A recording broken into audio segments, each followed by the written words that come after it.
And guys, in this next news story, a gang that bought in more than £1 billion worth of drugs into the UK has been jailed for a total of 195 years.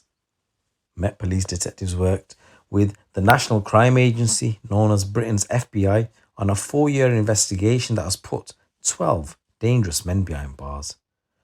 Officers said the painstaking investigation has helped to stop more than £1 billion worth of Class A drugs from flooding the capital and other areas of the UK. Detectives from the Met Police first began investigating the West London-based gang, which was headed up by Paul O'Brien and Lee Mortimer in 2020. NCA investigators identified O'Brien as a leading figure in the network. On the 29th of May 2020, after conducting surveillance on one of the known gang members, Met officers intercepted a drugs exchange between O'Brien and Mortimer and other members of the gang. Career criminal O'Brien from West London trafficked drugs and dirty cash between Ireland and the Netherlands. He was identified as part of Operation Venetic, the UK's part in the takedown of the encrypted communications platform EncroChat. Arrangements for transporting cocaine and €900,000 in cash were discovered in EncroChat messages between O'Brien, who was using the handle 1Diamond on the encrypted network, and another crook. Conversations between the pair showed that on the morning of the 4th of April 2020, two vehicles, which is a HGV and a car, met near the village of Udel in the Netherlands and exchanged drugs worth up to £1 million if sold in the UK. The drugs were successfully brought into the UK later the same day, and arrangements were made for it to be collected in Ireland. On the 10th of April, €300,000 belonging to O'Brien were collected near Louth in Ireland and transported to the Netherlands by car. A month later, on the 11th of May, a second pickup of €600,000 was arranged at a bus station in Drogheda in Ireland, again to be taken by couriers from Ireland to the Netherlands. But this time, guards from over in Ireland conducting a surveillance operation moved in to intercept the cash and arrest couriers transporting the money. O'Brien, as I said, was identified as 1Diamond user after his EncroChat device was seized on the 29th of May 2020 when he was arrested at his home by Met Police. He subsequently pleaded guilty to 3 counts of conspiracy to commit a crime abroad, and at Isle of Crown Court, a judge sentenced him to 21 years imprisonment.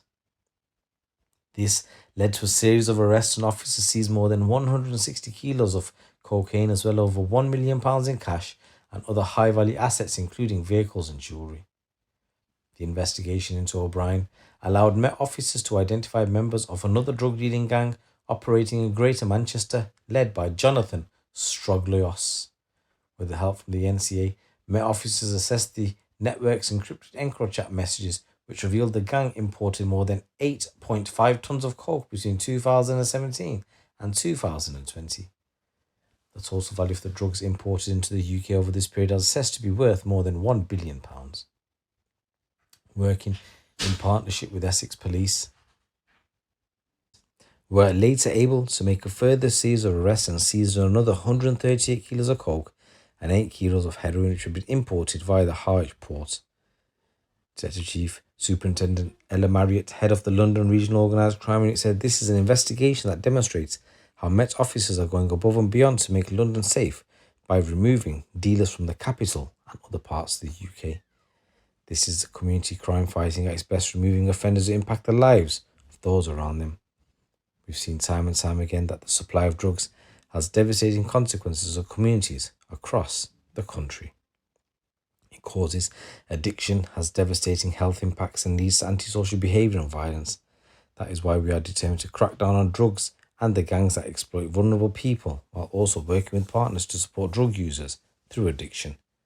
This investigation should serve as a message to criminals and gang members bringing drugs onto our streets. We will come after you and we will bring you to justice.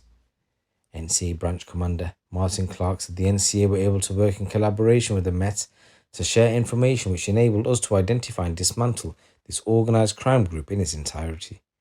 The criminal network was international in its scope, with connections to drug suppliers across the globe. Our work with the Met has resulted in significant custodial sentences for the gang members and demonstrates our commitment to do all we can with our law enforcement partners to protect the public by targeting the organised criminal networks causing most harm to the UK. So the sentences for the gang are as follows. Paul O'Brien, he was sentenced to 21 years imprisonment for conspiracy to import Class A drugs. You got Lee Mortimer, he was sentenced to 18 years for conspiracy to supply Class A drugs and money laundering. You got Marcus Elmer, he was sentenced to 15 years and 6 months, again for supplying Class A money laundering. You got Jonathan Whitley, he was sentenced to 10 years for conspiracy to supply cocaine and money laundering. You got Anthony Sheehan, he was sentenced to 4 years imprisonment. You got Marcin Jadsis, who got 16 years. You got Jonathan Strogilos, who's 36, he got 31 years in jail. You got Matthew Parsons, he was sentenced to 29 years in jail. Paul Shaw, he was sentenced to 17 years and 9 months. Liam Cherritt, he got 9 years and 2 months. John Maguire got 16 years and 1 month. Ross Maguire got 7 years and 7 months imprisonment. And guys, in this next news story, this man, Nicholas Armstrong, has been given a sentence totaling 18 years. But why? So back in November 2023, he entered the home of a 75-year-old in Blackburn for committing a brutal and unprovoked attack on him. This included striking him multiple times to the head with a fire extinguisher that he picked up from within the victim's home. With the victim injured and defenseless, Armstrong continued to inflict repeated blows to the victim in multiple areas of his home before taking cash and bank cards from the victim's trouser pocket and using them to purchase items from shops in the local area. The victim miraculously managed to drive himself to hospital where he remained for 6 weeks. He has no memory of how he received his injuries or who was responsible. After a thorough and comprehensive investigation by detectives, Armstrong was identified and subsequently arrested on the 16th of November 2023. Armstrong was charged with Section 18 wounding and remanded into custody, and stating that Armstrong presented a high risk to members of the public and partners with a high risk of further serious offending. The judge deemed him to be a dangerous offender. Armstrong was given an immediate custodial sentence of 13 years with a further 5 years on extended licence. Detective Constable Jack Greenlock of Blackburn CID said, "I am pleased that the sentence handed down to Armstrong is a significant one, reflective of the severity of the offence, the danger that he presents to innocent members of the public, and the vulnerability of the victim upon which this brutal and mindless attack was inflicted." He said, "I want to praise the victim for the bravery he has shown throughout the process, and he continues to recover from the physical and psychological impact of the attack over 8 months after it occurred." So guys, there's a number of stories coming out from the streets of the UK. It's your boy GC. Keep it locked, keep it real.